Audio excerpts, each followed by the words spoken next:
ছাত্র জনতার গণ অভ্যুত্থান তৈরি হয়েছিল, এই পৃথিবীর কোথাও একদিনে কিংবা এক বছরে কিংবা একটা নির্দিষ্ট সময় হুট করে কখনো গণ অভ্যুত্থান তৈরি হয় না।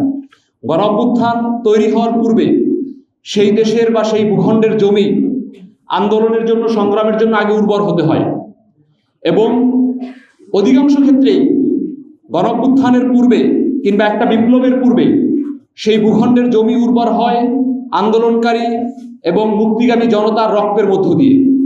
বাংলাদেশের মাটি 2008 পরবর্তী সময়ে বিভিন্ন সময়ে বাংলাদেশপন্থী মুক্তিকামী স্বাধীনতাকামী জনগণের রক্তের মধ্য দিয়ে উর্বর হয়েছে। আমরা দেখেছি বাংলাদেশপন্থী সেনাদের রক্তের মধ্য দিয়ে পিলখানা উর্বর হয়েছে।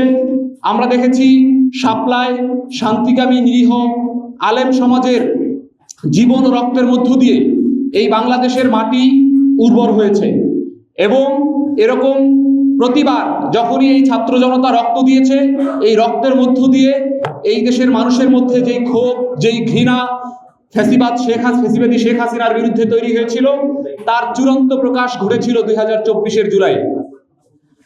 কিন্তু আমি বলতে চাই, এই শাপলার এক যুগ হচ্ছে, এক যুগের পরেও আমরা যে এই শাপলা নিয়ে বাংলাদেশে গত 11 বছরে কিংবা 12 বছরে টু শব্দ করিনি, কিন্তু এটি কোনো না কোনো ফরম্যাটে আমরা মেনে নিয়েছিলাম। এর জন্য আসলে এখানে আমরা যারা উপস্থিত রয়েছি কোনো না কোনোভাবে আমরা সবাই দায়ী। আজকে শাপলা 2013 সালের এক যুগ পরবর্তী সময়ে বিভিন্ন মিডিয়ার ফেসবুক পোস্ট আমার সামনে আসছিল।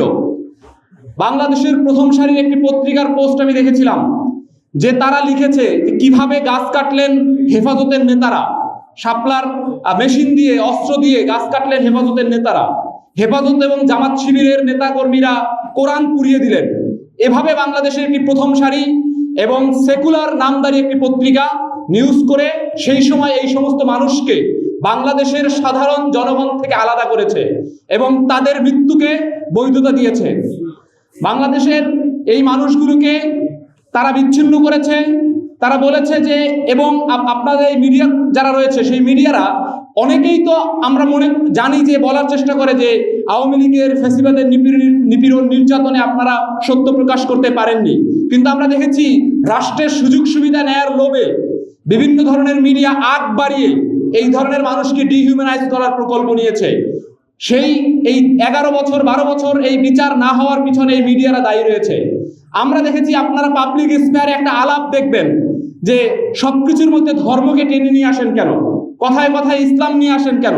তার মানে এরা বোঝাতে চায় যে ইসলাম আসলে সবকিছুর জায়গায় যায় না।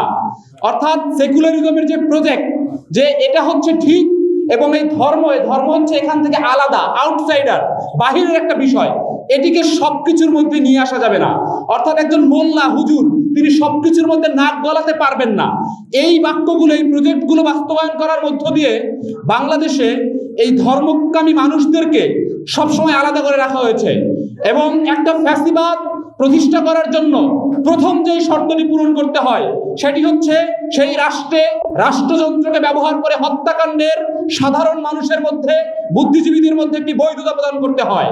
আমরা দেখেছি ধর্ম বনাম রাষ্ট্র, মুক্তিযোদ্ধাপন্থী, স্বাধীনতাপন্থী বনাম ইসলাম, বাঙালি বনাম সেকুলার, এই ধরনের বিভিন্ন ধরনের আলাদা আলাদা রুম তৈরি করে এই দেশের মানুষকে হত্যাযোগ্য করে তোলা হয়েছে। আমরা দেখেছি যখন শাহবাগীরা, যখন বামরা মার খেয়েছে, তখন ইসলামিস্টদেরকে বোঝানো হয়েছে এরা তো ইসলাম মানে না, এদের মার খাওয়াটাই ঠিক। যখন হেফাজত ইসলামরা মার খেয়েছে, তখন শাহবাগীরাদেরকে বোঝানো হয়েছে এরা তো বাংলাদেশে জঙ্গি কায়েম করতে চায়, এরা তো বাংলাদেশকে আফগানিস্তান বানাতে চায়, পাকিস্তান বানাতে চায়। তার মানে এদেরকে মেরে ফেললেই হয়তো এই শাহবাগীদের, এই সেকুলারদের রাষ্ট্রে বসবাস করা সহজ হয়ে উঠবে। কিন্তু আমরা দেখেছি একটা একটা করে খুনি হাসিনা প্রত্যেকটা বর্গের মানুষকে নিপীড়ন নির্যাতনের মধ্যে নিয়ে এসেছে। আমরা দেখেছি এই রাষ্ট্রের হিন্দুদের জমি দখল হয়েছে। আমরা দেখেছি এই রাষ্ট্রে মাদ্রাসায় পড়ার কারণে চাকরির ভাইবাগুলোতে ফেল করেছে। আমরা দেখেছি এই রাষ্ট্রে একজন ব্যক্তি নামাজ পড়ার কারণে তার সরকারি চাকরি চলে গিয়েছে।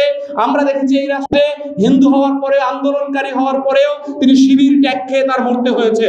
আমরা আজকে 2024 নতুন বাংলাদেশে দাঁড়িয়ে একটি কথা স্পষ্ট করে বলতে চাই, বাংলাদেশে বাংলাদেশের রাজনীতিতে এই ধরনের আদর্শ ভিত্তিক প্রশ্ন করে আমাদেরকে বিভাজিত করা যাবে না। একজন রাজনীতিবিদ, একজন এলাকার এমপি, তিনি আসলে ইসলামপন্থী না বামপন্থী এই প্রশ্নটি করে মূলত যেই প্রশ্নটি এড়ানো হয় সেটি হচ্ছে তিনি কি দুর্নীতিবাজ কি দুর্নীতিবাজ না। যেই প্রশ্নটি মূলত এড়ানো হয় সেটি হচ্ছে তিনি কি এই দেশের জনগণের জন্য কাজ করবে কি করবে না। যেই প্রশ্নটি মূলত এড়ানো হয় সেটি হচ্ছে তিনি কি পরিবারতন্ত্র প্রতিষ্ঠা করবে নাকি এই দেশের সাধারণ মানুষের মধ্য থেকে নেতৃত্ব উঠে আসার রাস্তা খোলা রাখবে। আমরা বলতে চাই আমাদেরকেও